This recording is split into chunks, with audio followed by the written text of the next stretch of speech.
Discussii goona haaluma yeroo irratti waanuma tokko waanuma argaa jirrurraa waanuma dhagaa jirrurraa waanuma ilaalurraa waa tokko sheerii goona otuma dhaggeeffatanii sheerii godhaa warri seentanii wantoota tokko I guess ijoon dubbii yeroo hundumaa dubbachuu jaalladhu waa'ee tokkummaa Oromooti waa'ee walitti dhufuu Oromooti waa'ee walii obsuuti waa'ee irra walii darbuuti waa'ee namoonni maqaa wal balleessuu dhiisuuti wal arrabsuu dhiisuuti keessumaa diaasporaa kana keessa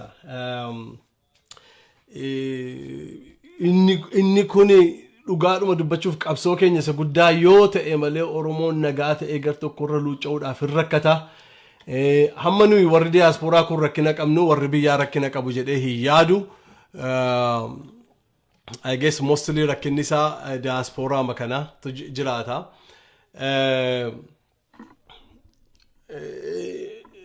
kan torbanuma kanaan kan kofalchiisan keessaa hammoo tokko haasaa anumaan iyyuu kan dhiban keessa yeroo baay'ee waama tokkummaa irratti naasaa waa'ee walitti dhufuu walii dhiisuu waan darbe bira dabarree deebinee wal ijaarree gandummaa balleessinee rakkinna amantii akka hin jiraanne isuma kana irratti dubbadha.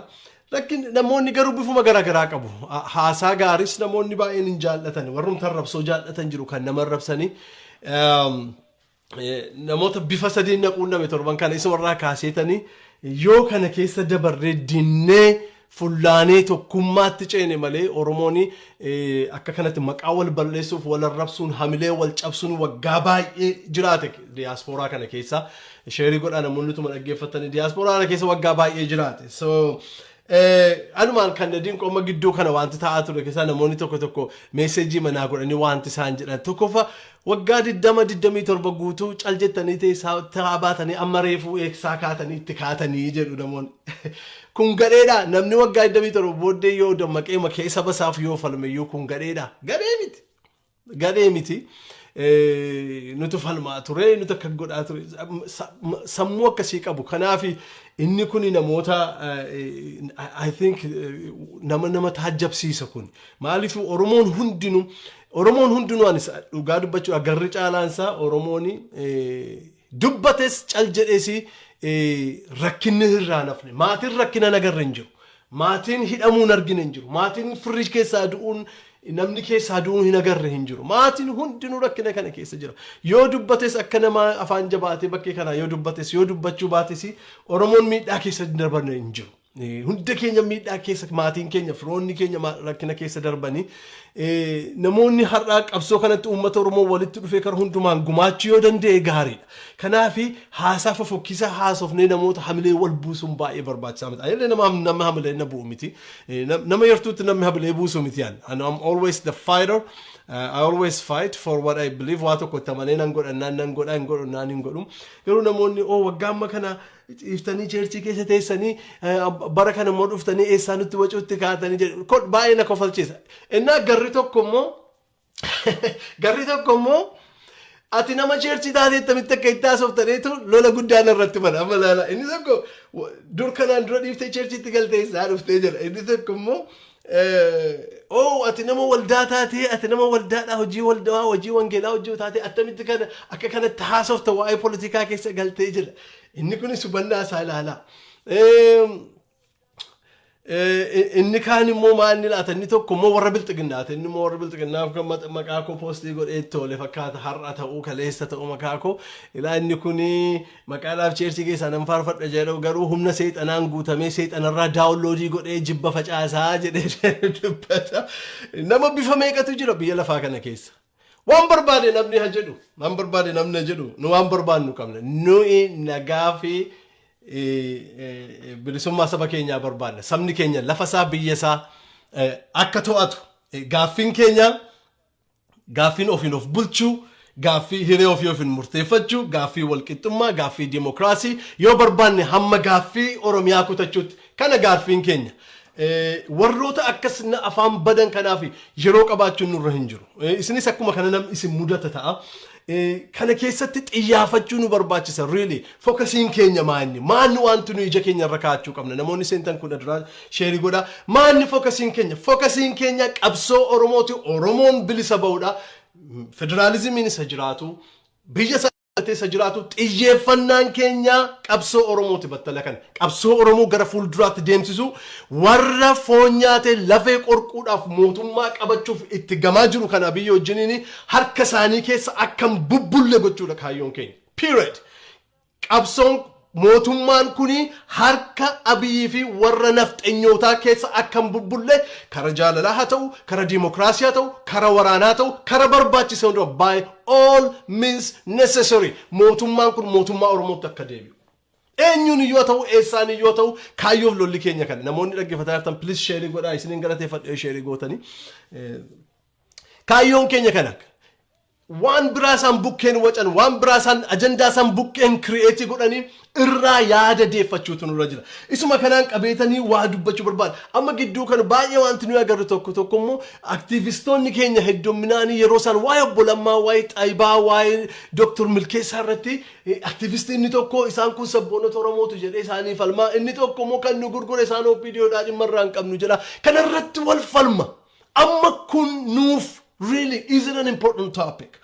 Lammaan achi keessa Xaayibaan Dr. Milkeessaan achi keessa Abiyyi wajjin turanis keessaa ba'anii yoo ba'anis abtiksiidhaaf malee dhuguma daayinaamiksii qabsoo keenyaa hin geeddara. Kun wanta nu irratti xiyyeeffachuun nurra jirudha. Kun waan aktivistoonni keenya irratti wal muggutuu nurra jirudha. Barbaachisaadha kun. Namoonni kun yoo achi keessaa dhuguma akka jedhan ba'ani hammayyuu ba'uu isaanii hin beeknu. Mootummaa gadhiisanii ba'uu isaanii hin beeknu. Taayitaa isaanii gadhiisanii ba'uu isaanii hin beeknu. Garuu yoo ba'an qabsoo Oromoo irratti maal dabaluu danda'a? Hundee fi bu'uurri qabsoo Oromoo Lammaadha. Hundee fi bu'uurri qabsoo Oromoo Xaayibaadha. Dr. Milkeessaadha. No, guys, every time newsiidhaanitu distracted taana. Every time one bilxiginnaan hojjetuun one Dr. Abiyyi olii gadi diraamaa inni tsaafee gadhiisuunitu isaan distracted taane maaltu ta'uu qaba waa'een Oromoo kun bor maal ta'utu irra jira isa jiru ciruma daganna. Utu guyyaa tokko guutuu guyyaa lama guutuu isa kana afarsina. Is it really relevant? Amma battala kanatti Lammaan defense minister umara yoo ariyamu baate. Is it really the crucial thing? Battala kanatti crucialidha kun Oromoodha. Wanti nuyi keessa jiru kana caalaa wanta gadi fagoo miti. Amma Lammaan political capital dur qabuyyuu qaba. Amma Lammaan amma tumachi keessaa ba'ee declare godheeyyuu political capital kaleessa qabu qaba obbo Lammaan. Deemsisuu danda'a. Kanarratti immoo xiyyeeffannaa warra kaan warra hidhaa keessa jiru raanfannee warra gidiraa keessa jiru raanfannee isarratti immoo xiyyeeffannaa amma. Kanaaf really irrelevantidha kun. Diraamaa isaan oofanidha kun. Ani obbo Lammaan nama gaadheedhaa jedhaa hin jiru. Wayi Xaayibaayis nama gaadheedhaa jedhaa hin jiru. Ani nama OPDO kee ture hundumaarraa rakkina qaban, shakkiin qaban, amantaarraa hin qabu. This is me. Isinis kana ta'uu dandeessu. Ani namuma OPDO nikikki tuttuqaa OPDO nama hundumaarraa amantaa hin qabuan. Seeing is believing itti faranjiin. Yoon argee ammatu isaan duratti miracle performii godhan yoo rakkina guddaan qaba. Namni waggaa 27 gabroome salphaatti keessaa ba'ee ergamaa ture olii gadi ergamaa ture salphaatti keessaa ba'uun ulfaataadha. Kun olaanaa hunda isaanii. It is the same thing. Gaafa Tigireen irraa sokku akka namatti qorree gaabii adda biraa barbaaddatu dafanii haqanii Amaara barbaaddatanii ofirra kaan. Jarri kuni it is not easy irra. Namni siyoo tokko kana enslaved mind, enslaved mentality, enslaved sammuun akkasii kuni salphaatti fayyuu hin danda'u. Borisi jarri kuni dhuguma qabsoo eeyyee keessaa ba'anii humna mootummaa Abiyyiin dadhabsiisuun isaanii nuuf gaariidha. Garuu jarroonni kun hooggantoota qabsoo Oromoo ta'anii geggeessuu danda'u gara fuulduraatti dhugumatti amantuu ammas deebitanii. Do you even amma harka Lammaatti amantuu isin deebitanii? Lammaan amma dhuguma meebii keessaa falmaa jira ta'a. Sheerii godhaame. Sheerii godhaa viidiyoo kana please. Lammaan amma falmaa jira ta'a. Keessaa dhuguma mormii geggeessaa jira ta'a. Nama gaarii ta'a. Garuu ammatu inni gadi ba'ee dhufe hoogganaa qabsoo Oromoo gara fuulduraatti fuudhee deemsisuudha jettee Oromoon itti kennu jira amma. Yoo akkas hin taane isa irratti maaliif xiyyeeffanna? Kanaaf please carraa laanneerraaf jira kanaaf. Second chance laanneerraaf. Honestly second chance irra darbee third chance itti namanuan. Amantii miti kun. Amantiin isii torbatamii torbayyuu dhiisii fi jedha nama waa balleesse. Kun garuu amantii miti jama. Second chance nama tokko carraa lama laattee sadaffaa deebiteetti laatu. Jaallachuu ni dandeessa, kabajuu ni dandeessa, garuu hiree kee boriitti kennuuni ani qajeelaa natti fakkaatu akka nama tokkotti. Ana bolammaatti boru amanee hiree Oromootti kennuu hin danda'an. Ishee tokkotti ilaannee du'atu gargar na baasa anaaf Abiyyiin jedhee fuudhee obbo Abiyyiitti kennee mootummaa Oromoo yookaan qabsoo mooraa Oromoo kana akka hoogganuuf obbo Lammaatti amaneen kennu, Xaayibaatti amaneen kennu, Dr. Milkeessaatti amaneen kennu. Keessaa yoo ba'an garuu nu gargaara maaliif mootummicha dadhabsiisu, ijaarsa isaa dadhabsiisu, abtiksiinsaan dadhabsiisa, bifa gaarii godhata maal agarsiisa mootummichi kukkufaa akka jiru, gargar caccabaa akka jiru, mootummichi baddubaa akka jiru agarsiisa. Kun immoo soba miti riyaaliitiidha.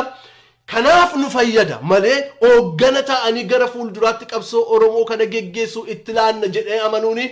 Isinis waan amantan miti, anis waan amanu miti. Kana irratti aktivistoonni Oromoo waliin lolina. Kanaamanna maal goona? Hin arrabsinusi, hin tuffannusi, teenyee malaalla gara inni itti geessu. Habubbulu, mee hin ilaalla. Taaktikiidhamoo, tooftaadhamoo, dhugaadhamoo, sobamoo, mee habubbulu hin ilaalla. Maa dubbii bulfachuu wallaala Oromoon. Arruma ka'ee kaatee warri OBN waan tokko yookaan namni tokko achi onlaayinii keessee fi kaanee ammuma biyya balleessuun kun maaliif aktivistoonni akka kanatti namni maaliif barbaachisa? Nus immoo harkaa fuunee afarsuun maaliif barbaachisa? Dubbiin kun habubbulu hin ilaalla. Yoo dhuguma keessaa ba'anii mootummicha dadhabsiisuudhaaf hojjetaa jiru yoo ta'e inni baay'ee gaariidha. Dhugaan isaa riyaalitiin biyya keessaa dhaga'amaa jiru tiim lammaa warra jedhamu hundumaa mootummaa keessaa, oofisii mootummaa keessaa, iddoo hundumaa keessaa ari'aa jiru, baasaa jiru, hidhaa jiru. Inni kun qabatamaadha. Tiim lammaa warra jedhaman hundumaa. Tiim lammaan kun baay'ee guddatee ekspaandii godhe waggaa lama keessatti. Of jalatti ijaaraa hojjetoota mootummaa keessa jiranii, hojjetoota adda addaa, beektota adda addaa, namoota adda addaa of jalatti ijaaraa tureera tiim lammaan kun. Riyaalitiin isaa amma garuu namoonni kun hundinuu adamsamanii mana mootummaa keessa ari'amaa jiru. Maaliif beeku waan ta'eef Abiyyiis duras beeka waan tureef namoota kana listii isaanii qabu, hojii biiroo mootummaa hundumaa keessa ari'aa jiru, warra danda'an qabanii hidhaa jiru, tiim lammaa warra jedhanii amanan hundumaa. Isa kana habubbulu ilaaluun gaariidha. Ammuma kaanee yookaan lammaa akka gootaatti faarsuu manna yookaan immoo akka seexanaattis lafatti gadi darbachuu manna. Habulu dubbiin kuni habubbulutti ilaalla. Torban lamaan tokko dhugaan saayyuu bakkee ba'uuf jira. Yeroo dhugaan bakkee ba'uuf jedhu Oromoon gara barbaadetti deemuu danda'a. Riyaalitiin isaa garuu ani gara fuulduraattis jira kanatti qabsoo Oromoo gara fuulduraatti amanee isaanitti kennuudhaafi ani qophaa miti isa kanas hin deeggaru. To be honest, namuma tuqaa mana sanaa qabu dhufanii qabsoo Oromootti dabalanii gargaarsa nuu ta'uun isaanii barbaachisaadha. Hooggantoota isaanii gara fuulduraatti deemsisan isaanii garuu shakkii guddaa keessa nama gata. Kanaafi it is irrelevant. Lafa jirruuf akkatti jirru. Sheerii godhaa viidiyoo kana mee namoonni sheerii godhaa. Thank you very much. Akka jirruuf haala amma jirru keessatti relevancy baay'een qabu kanarratti wal loluun aktivistoonni keenya, namoonni keenya, beektonni keenya kanarratti wal karakkaruun intini baay'een qabu. Kanaaf yoo dhiifne gaariidha. Waan Shimallis jedhe kanas baay'ee afarsina. Isa xuruutu akka gaariitti dhaggeeffanne xinnoo ishee kutaa ishee waan akkasii asii achi dadarbatamtu dhaggeeffadhe. Innis bulanii ilaaluun gaariidha. Waan inni jedhu kana. Waan isaan godhaa jiran kana. Waan amma gidduu ta'a kana jiraatu. Waan amma inni dhaqee Bahir Daaritti haasa'u kana. Asii Abii ani hin dhaggeeffanne sirriitti. Abii asii Amaaratu akkasii isin godhaa rakkoon jiru wanti Shimallis jedhe sirrii miti akkasiin godhaa. Shimallis immoo asii Finfinnee isinii deebifnaa. Finfinneen nama Oromiyaa taati afaan Oromootti deebifnaa. Mootummaa kan Oromoo gooftuu cimsan. Lamaan isaanii iddoo adda addaa dhaqanii lallaba adda addaa lallabu. We gotta think about this. Itti yaaduu barbaada, ilaaluu barbaada kun. Sheerii godhaa viidiyoo kana. Itti ilaaluu barbaada. Inni kun asii akka Oromoo gowwomsu. Inni kun asii akka Amaara gowwomsu. Geemii fakkaata taphi isaanii kun. Bullee immoo laala geemii miti yoo ta'e. Ammas time will tell jette faranjiin. Time will tell. Yerootu hima baay'ee isaa. Shimallisis dhugumatu amma hinaafee haasa'aa jira haasaa fi riyaalitiin isaa inni kun asii Bahir Daaritti gadi bu'ee geemii taphata. Inni kun immoo OBN irra dhufee Oromoodhaaf geemii taphata. Akkas goona Oromoo kan Oromooti afaan federaalaa goona Finfinnee kan Oromoo goonee kan lallaa mootummaa Oromiyaa jalatti bulti. Kanaa sana gowwomsaa ta'uu danda'a. Dhugaadha isiitti ma ammatu Abii harka keessaan qabutee ani Shimallis difratiittiin kana OBN irra bahee haasa'u waan qabu natti hin fakkaatu. Kun ilaalcha kooti. dogoggora ta'uu danda'a. Ammatu dhaqii jedhe akkasittiin hin jenne ta'e kanaan dura kakkabaleera maaliif yaadattu achi beekta mangistitti waamee akkamitti nafxanyaa jette jedhee warra maaraa dhiifama gaafachiiseera. Amma ammoo ka'ee onnee bitatee gidduuma kana. Kaleessa kunoo isaantu warra shanee tajjeesee warra jawaar farra yakka meeqa naqaa oole TV irraa dhengad amma ammoo as deebi'ee amma ammoo sabboonaa sama carrashaa ta'e. Dubbiin Dr. Abiy Bahardaarin naqee Amaara gowwomse inni kun immoo TV irraa waan biraa nutti himu. Shakkii qabdi bulanii ilaaluun gaariidha. Habubbultu dubbiin asirratti baay'ifnee odeessinii dubbiitti baay'isuun waan barbaachisu natti hin fakkaatu. Wanti jiru Oromoon xiyyeeffachuudha qabsoo isaarratti waan fedhu irratti waan barbaadu irratti laser focused ta'ee xiyyeeffachuudha. Hoduu dhiise haasaa dhiise walumaa gadi waan alle oofamu kan dhiise wanti nu baasu maanni an akka nama tokkootti gumaachi koo maanni isarratti xiyyeeffachuutu nu baasa. Isarratti xiyyeeffachuutu nu baasa. Yoo ilaaltanii riyaalitiin isaa mootummaan Dr. Abiy dhugaa dubbachuudhaaf hundee hin qabu. Karuma kamiin yoo ilaaltan kara dippiloomaasiis, kara diinagdees, kara siyaasaas, kara uummataas human capital yookaan kara namoota nama isa duukaa hordofu hin qabu Dr. Abiy. Riyaalitiin isaa karuma tokkoon iyyuu waan tokko hin qabu. Kan inni qabu nafxanyootaaf sirna nafxanyaa warra afarsan duwwaadha. Namichi kun umurii dheerachuu hin danda'u. Tilmaama kamiin iyyuu yoo tilmaamame rakkinni isaa anaaf sii qophoofnerraa biyya kana fudhachuudhaaf lafa Oromoo deebisuudhaaf Oromiyaa deebisuudhaaf qeerroof qarroon qophaa'eera waboon qophaa'eera Oromoon beekaaf beektonni isaa biyya jiran hooggantoonni isaa biyya jiran qophaa'aniiru mootummaa kana fudhachuudhaaf mootummaan kun yeroo baay'een qabu mootummaan kun dhugaa dubbachuudhaaf umurii dheeraa hin qabu. Riyaalitii isaa yoo dubbanne karaa ekonoomii isaa yoo ilaaltani wanti baay'een isaa duraa kufaa jira. Sharafni kufaa jira karaa qarshii. Nagadi gurguddaan pileeniin illee akka durii olii gadi deemee horii guddaa kan mootummaa irraa argatu Itoophiyaan Airlines inni illee garmalee diklaayinii ta'aa jira. Kan inni ittiin doolaarii ittiin argatu horii biyya keessaas ittiin argatu inni illee sababa kooronaatiifis namnis waan traveling goonee political intiniin kun unresting kun waan jirus namnis waan traveling goonee fi kara sanas kufaa jira. Investmentiin biyyichaa keessaa kufaa jira. Every time internet yeroo dhaamsu in hundreds of millions of dollars lose godha. Financing sa bitaaf mirgaa kollaapsii godhaa jira. Biyyoonni alaa horii isaa kennuuf waadaa galan illee yoo dhowwachuu baatanii horii kan harka keessa duraa qaqqabataa jiru. Kanaaf kara hundumaan yoo ilaaltanii financing saa kufaa jira. Kun reality dhugaa lafa jirtudha. Financing saa duraa kufaa jira. Military isaa yoo ilaaltan immoo seenaa Itoophiyaa keessatti militariin yeroo inni itti garmalee divided ta'ee fi moraalii du'aan socho'aa jiru yoo jiraate barakan. Silumaa tokkoffaa kontroolii hin qabu. Dr. Abiy militarii irratti kontroolii hin qabu. Kanaafitu sagal militarii uffata sana uffatee ba'a gaafa ba'u. Really fakkeessuudhaaf he doesn't have a control over the military. Maaliif warri militarii hoogganan kun baay'een isaanii loyalty isaanii groupii adda addaati.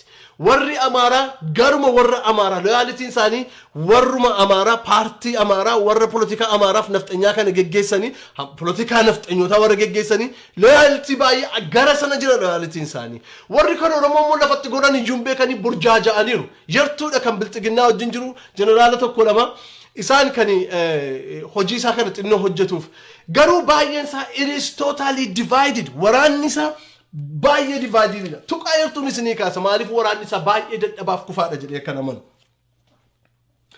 Weakest position keessa jira. Waraanni kaayyoon qabu yoo ta'e, purpose qabu yoo ta'e waraanni really moraalii loluu hin qabu waraanni. Ammatu lolli tokko biyya keessaatti ka'e waraanni moraalii ittiin loluu hin qabu. Maaliif purpose hin jiru. Waraanni Itoophiyaa yoo Egypt alaa lolaaf itti dhufe hin lola. Moraalii guddaadhaan lola, tokkummaadhaan lola.